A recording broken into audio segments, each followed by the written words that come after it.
In the pre-Christian Germanic society, the fall equinox marked the beginning of the wild hunt. Odin, who was not only a god of war but also a wind god, was thought to be rushing through the skies astride his 8-legged steed Sleipnir. Odin was the gatherer of the dead, the wind that wafted away all the souls of the dead. But what would happen when Sleipnir got thirsty or hungry? Well, the furious host would have to stop at your house and ask for feed for the horses. If you didn't provide a snack, they would leave you in trouble, or a trick as it were. Some people began to hang apples and hay outside their homes for their horses in order to avoid this visit. They would leave apples in the evergreen trees thought to be connected to the tree of life.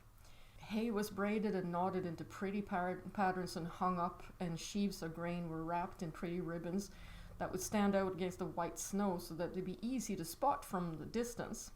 If Odin and his host came to your farm and found that you'd had such forethought and care for the horses, he'd sometimes leave a gift on your doorstep. The conversion to Christianity meant that some of the traditions continued. In the 1800s, people began to bring in the evergreen trees inside.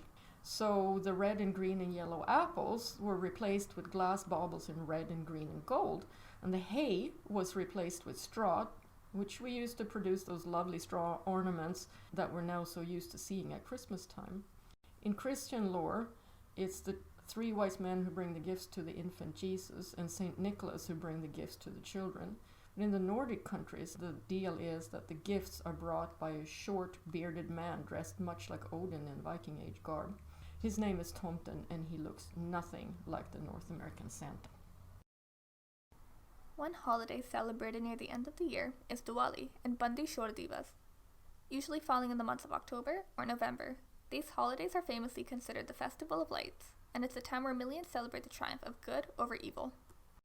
In the Hindu religion, there are numerous stories about why Diwali is celebrated. One of the main stories in parts of India is that Diwali is the day of Lord Rama. On Diwali, Lord Rama, Sita Devi, and brother Lakshmana returned to Ayodhya after being exiled for 14 years. Lord Rama is famously known for defeating King Ravana of island Lanka.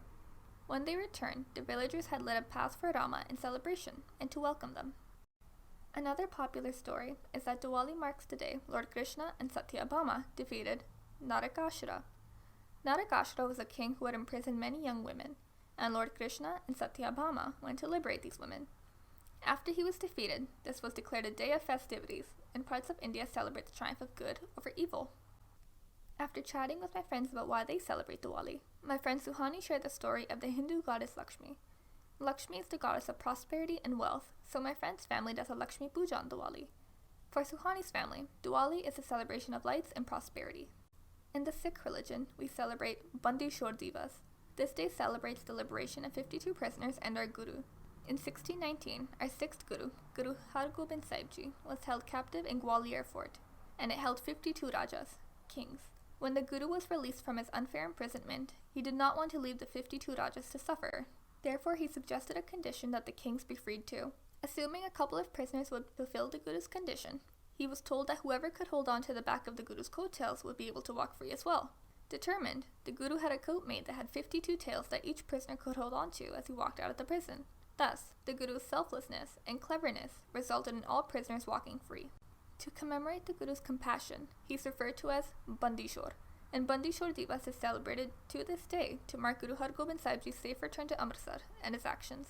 The Guru's return to Amritsar coincides with the Hindu festival of lights, Diwali. In my family, we celebrate by going to the local Gurdwara to light divas. We also light candles and divas at home and enjoy delicious food while spending time with family. Although there are many different stories and rituals for Diwali and Bandi Chhor Divas, some common rituals include lighting festive lights, gathering with family whilst enjoying delicious food.